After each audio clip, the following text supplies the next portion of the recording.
Tervepä terve. Meillä on vähän tapahtunut tässä kaikenlaista, mitä moni on varmaan huomannut. Eli pientä kalustomuutosta. Täällä on nyt pihalla meillä nykyään 2 650 XMR. Mites nyt tälleen kävi? En tiedä. Ei huolta, on täällä vielä tonninen on tallessa. Ja 625 pilkottaa siellä Fintrailia alla tyytyväisenä. Se nyt on pikku lomalla tossa, kun se pitäisi pistää myyntikuntoon ja jollekin onnelliselle seuraavalle sitten pistää siitä kunnon mutakone. Eli muutama viikko sitten käytiin tuolla Virossa semmosella perinteisellä viinahakureissulla. Jotkut tulee tänne Viroon tekee viinahakureissuja, mutta eipä se tehty. me tehtiin jotain ihan muuta. Älkää näitä kattoko. Sieltä tuli kyllä tämmönen kotiutettua. Tuliko sieltä oikein mitään muuta? Ei. Mitään ei myönnetty. Ei.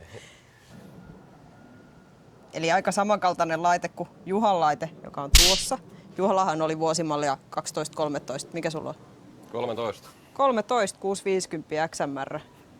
Ja mulle tuli sitten 19 vuosimallin 650 XMR, kun löytyi tämmönen järkevä yksilö. Jotakin pikkumuutoksiahan se edellinen omistaja oli tehnyt tähän. Eli mittaristoa se on vaihtanut semmoiseen viisarimittariin, joka on ehkä vähän selkeämpi. Mä alkuun ehkä olin vähän inhottunut siitä, kun mä olisin halunnut sen oikein XMR-tulitikku mittaristo, mikä Juhallakin täällä on, koska eikö se vähän niinku kuulu näihin? Ei, toi ei ole itse asiassa XMR-mittari, tai on, mutta sehän muuttuu uudempiin vasta semmoiseksi pienemmäksi. Niin, no mut kuitenkin tommonen, mutta vielä pienempi olisi ollut tässä alun perin. Mutta ehkä tää on ihan hyvä. Nyt kun on kerran käynyt ajamassa, käytiin silloin pari viikkoa sitten Lassella pyörähtää testilenkki, niin ihan hyvä se oli. Ja eikä sitä mittaristoa juurikaan tule katteltua kun ajaa. Sitten se edellinen omistaja oli laittanut noin neutriinovalot, eli RJVC:n neutriinot. Yksi pikku puute niissä tuli jo havaittua, että oliko se vasen sisempi muistaakseni niin sammu, kun se kastui, mutta nyt se taas toimii, kun se on päässyt kuivattamaan. Semmoisia muutoksia kanssa, mitä itse on tässä jo tehnyt, niin laitoin noin Woodlightit alle näille vanteille, mitkä kanan mukana tuli. Mulla oli noin 625 aikaisemmin. Ja sitten tää Sylarin noston tää suojus, etulevy, skuuppi. Niin tää ostettiin Taavilta sieltä Huntuningilta samalla reissulla mukaan. Ja tietysti tarra siinä. Tää on hyvä siinä mielessä verrattuna siihen Orkkikseen, että tähän saa liimattua kisanumeron järkevästi, että se näkyy siinä. Vähän niin kuin Juhalla on tässä tonnisessa tossa ja mulla oli 625 kans. Se on siinä selkeästi hyvin näkyvillä. Sitten nämä Huntuningin astinlaudat tuli tuossa viikolla rakenneltua. Nyt olisi tarkoitus lähteä vähän testailemaan. Nämä on tosi hyvän oloset. Mitä nämä oli? 4 millistä alumiinia. Yeah. Juha nyökyttelee siellä. En mä sano vääriä asioita, mutta nämä on tosi tukevan oloset. Vähän joutui niitä kyllä mälväämään tonne paikoille. Että onhan ne nyt hienot. No onhan ne hienot. Mutta en varmaan pari ajokerran jälkeen näitä yhtä hienolta. Joutuu varmaan vähän paikkamaalaille. Niin, no kyllä mä veikkaan, että ne paremmin säilyy kuin ne muoviset. Mut joo, huomenna lähdetään taas vähän testailee. Tapsaltahan tuli kans Routa Powerlineilta vähän jousta ja painovartta ja oli semmoista pientä epäonneekin siinä asentamisen yhteydessä, kun enhän mä yhtään tiennyt mitä odottaa, kun avaa ton variaattorin. Mähän ihan lähi pelle pelottomana vaan purkaa, niin ykkösestähän lähti sitten yksi suunta laakeri levisi osiin ja Allu tuli pelastaa päivän.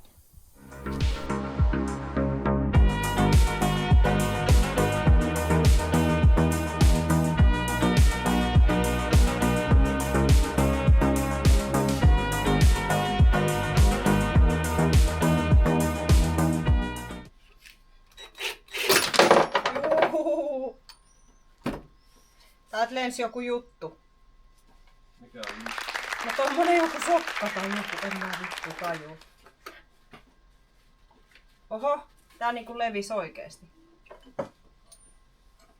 Ui, apua.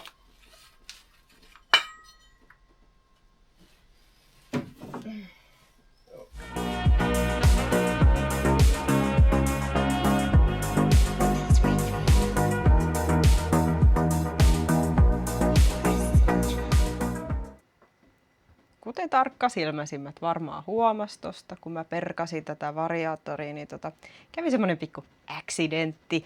Eli täällä on tää yksisuuntalaakeri.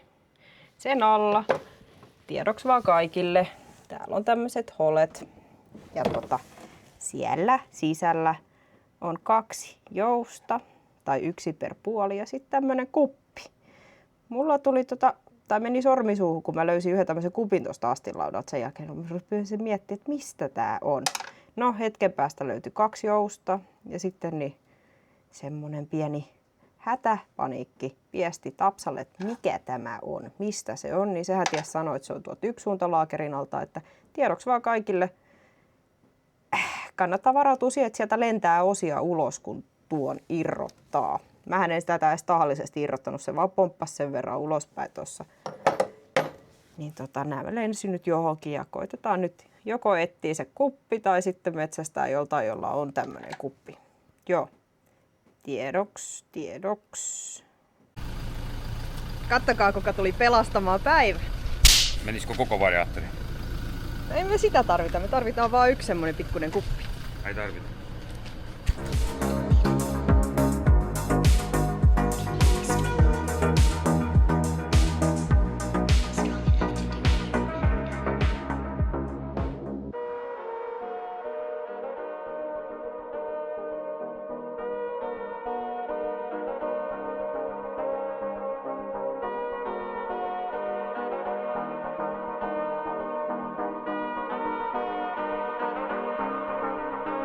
Ja niin snorkkelin suojia, niitähän me ollaan jo mainosteltukin tuolla somessa. Nämä on kyllä siistejä nämä Hiisin snorkkelisuojat. Et saatiin ihan omilla logoilla ja mulle vielä mun nimellä.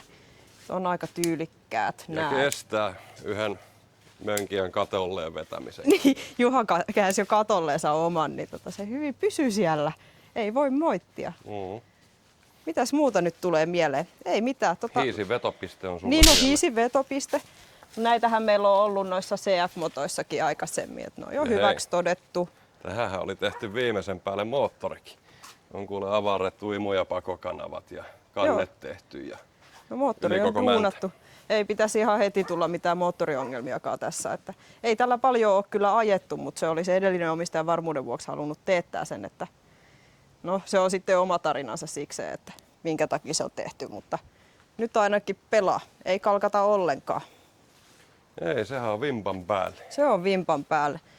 Olihan Juhallakin tehty moottori, mutta silloin vähän enemmän veivattu tuolla Juha-koneella. Miten niin? 600, ei kun 700 tuntia vielä mitään. Ei, se on vasta sisään ajettu. Mutta joo, huomenna lähdetään Lasselle ja innolla odotetaan, että kuinka paljon velliä siellä on tällä kertaa. Velliä vai romua? Velliä vai romua vai molempia?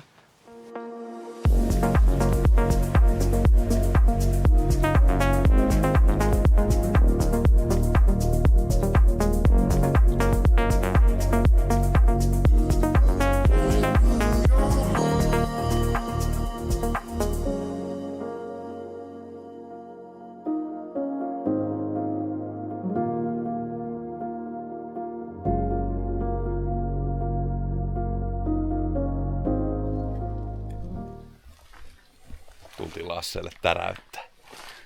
Vähän testaa variaattorimuutoksia ja uusia hienoja astinlautoja. Kumpaakin laitettiin noin hunti astinlaudat. Ja meillähän on täällä yllätysvieras. Kaikille tuttu jetkelinen. Ensimmäistä kertaa Lassella ajamassa. Katsotaan kuin äijän käy. Huonosti varmaan. Sä oot huonossa opissa. Niin joo. Käydään kokeilemaan ja katsotaan mitä se menee ja kuinka paljon päreitä lähtee tästä vehkeestä. On se hieno. Joo, mennään kokeilemaan.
Kaikki muut ajaa polvelta paitsi minä.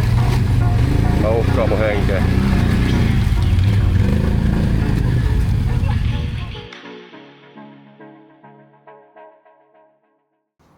Ei ne ajot suinkaan kaikki siinä ollut, että vielä mahtui kaikenlaista kommellusta matkan varrelle.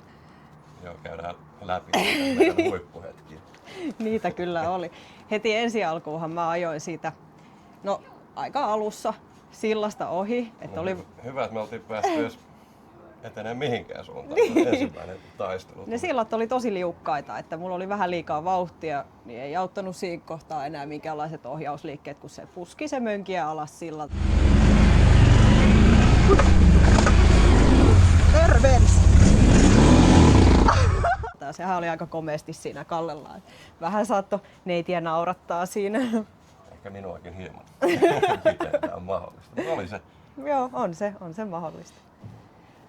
Ei siinä mitään sen kummempaa, kuin vinssillähän se sitten revittiin sieltä pois, kun ei se enää liikkunut mihinkään, kun oli Mahasta kiinni. niin mahasta kiinni silloin siinä reunalla. Ei ollut vaihtoehtoja. Ei ollut. Joo, sittenhän siellä kun suolla kuljettiin, niin mullahan oli mimmostakin ongelmaa siellä, että variaattori imasi kaikki vedet. Mä ihmettelin, kun lähti kauhean meteli variaattorista, ei mitään tapahdu. Että hihna luistaa ja savu nousee, että mikähän tässä nyt on. Mutta kotonahan se sitten selvisi, että vedethän oli siellä. Aika metkaa ääntä piti variaattori siinä kohtaa. Joo, vettä oli paljon väärässä paikassa. Vettä oli paljon väärässä paikassa. Kuulet sä? Miksi tää pitää tällaista ääntä? Selvittiin kumminkin. Joo. Vähän se pöllytti ja teki kaikkea, mutta ei kuitenkaan luistanut niin paljon, ettei jos päiväajot jäänyt siihen paikkaan. Päästiin vetää päivä läpi. Juhallakin oli vähän haasteita tuolla. Oikeastaan samanaikaisesti, kun sulla se variaattori rupesi luistaa ja temppuille kiljuu ja tekee kaikkea, niin mulla katosi vaihekeppi sinne. No ei se nyt kokonaan kadonnut, mutta tippui niin paljon kuin se pääsee tippumaan. Nyt me lyhyt pykälä päälle. Ei vittu, nyt on tapahtunut jotain. Mun vaihekeppi on tippunut tonne hornatuukkiin. Mulla on varmaan se kolmiopala nyt se poikki. Joo, vaihteet ei toimi. Juha, No. miten menee? Mulla menee ihan hyvin. Missä sun vaihdekeppi on? Se upposi tonne. En mä uskalla koskea siihen. Se on ihan vääntynyt, ei kun? On se varmaan vääntynyt. Sieltä taisi se kolmipala pettää. Tai Kyllä se vielä kolmiopala. toimii.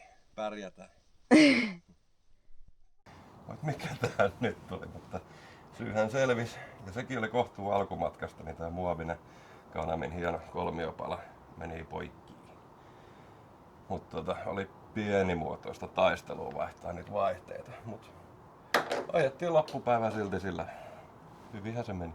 Joo. Koko aika koitti vältellä niinku vaihteiden vaihtamista, sai L:n päälle, niin oli sillä, että ei, mä en halua vaihtaa enää vaihteita. Nyt runnotaan jostain vaan läpi. Se oli kyllä hauska se sun kommentti kypäräpuhelimeen, että hävis hornan tuutti. Mikä se oli? Mun mielestä ehkä paras osuus koko päivässä, no oli ehkä vähän ilkeästi sanottu paras osuus, mutta semmoinen mikä jää niinku hyvin mieleen on se, kun otettiin Jeskelinen mukaan ja sillä ei pysynyt kalsarit kuivana sen koko reisun ajan. Ei, se oli hauska vielä, kun Jeskelinen oikein mainosti siinä varikolla, että nyt täytyy ajaa siivosti ja nätisti ja kierrellä kaikki pahimmat paikat, ettei vaan tuu likaseksi. Niin kerrasta meni kyllä koko ukko sit aivan mukaan. Siitähän ei näkynyt siinä vaiheessa, kun sä lähdit pelastamaan, niin Jeskelisestä ei näkynyt muuta kuin pää, käsi ja vähän jalka. Joo, Se oli kunnolla siellä. Se upposi sinne kokonaan. Siinä tuli pieni hätäkin käteen, ettei se seffi, oli niin nurkalla siinä, ettei se sit pääse kiipsahtaa sinne kaverin päälle. Et siinä olisi ollut ainekset pahempaakin, mutta onneksi ei sattunut mitään sen ihmeellisempää.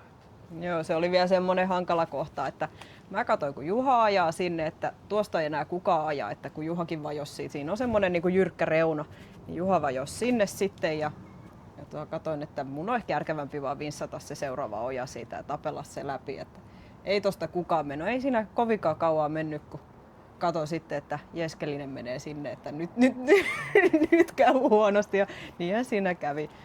Joo, mäkään kerännyt oikein reagoimaan siinä. Heti kun mä pääsin niinku ohi siitä sumasta, niin mä jäin Veksalasta vaihekeppiin. Niin en mä edes huomannut, Anna vaan huutaa kypäräpuhelimeen, nyt on Jetskelinen kusessa ja sit pitikin juosta.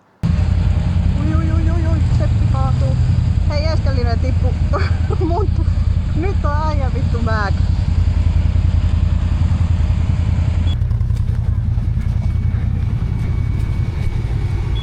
Oot sä elossa? Lähdä puhaltamaan!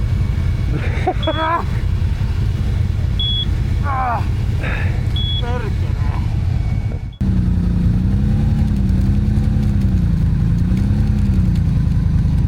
Älä kannata puuhun! Joo.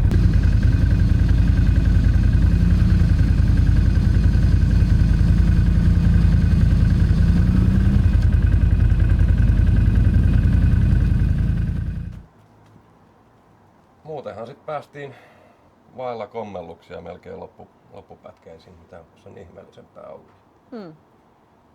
Hyvä Joo. päivä, oli kivaa, Oli ihan loistavaa. loistava reissu ja nyt tietää mitä parataan sitten omissa laitteissa seuraavaa kertaa varten. Joo, tää on tämmöistä jatkuvaa kehitystä. On, joo. Nyt lähdetään nauttimaan loppupätkästä. Mennään.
Nyt olisi mönkijät pakattuna ja semmonen reissu oli Lassella.